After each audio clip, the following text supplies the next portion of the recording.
G'day and welcome to Barbie Mac's How To. We're going to show you how to turn this into this. That's right, succulent pork belly roast with crispy crackling and roast veggies. All done in your own hooded barbecue using the Barbie Mac's Max Rack, the Aussie-made ultimate barbecue shelf system that maximises your cooking space, keeps your barbie clean, helps you use less gas, and allows you to cook the food that you never dreamed you could cook in a barbecue. So let's get the belly rolling. Start by scoring grooves in the skin of the pork, then pour boiling water over it. The sink's a good place to do it. Dab your pork with paper towel to get it as dry as possible. Then pour a little cooking oil over it and sprinkle it with a healthy amount of salt. Rub the salt into the skin and the grooves, then add a bit more salt. This all helps with the drying out of the skin, the secret to crispy crackling. Leave it out for about half an hour and let the salt do its thing and dry that skin out. While you're waiting, you can take care of other members of the household that might need feeding.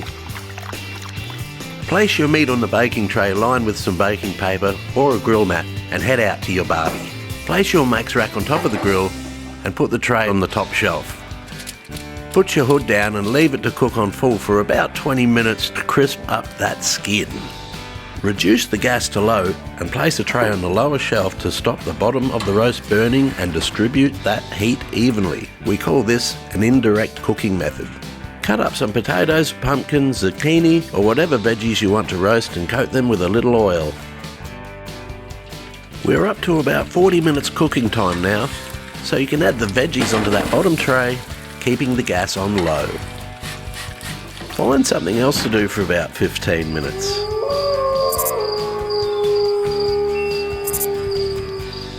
Then you can take your veggies out and give them a turn. Depending on your barbecue or the cut of meat, you may need to rotate the roast so it cooks evenly, but there's no need to turn it over. Another 15 to 20 minutes and we're ready to serve. Just look how succulent that meat is and how crispy is the crackling. Drizzle over a little gravy and it's time to eat. For more great recipes and to buy a Max Rack, get on to barbiemax.com.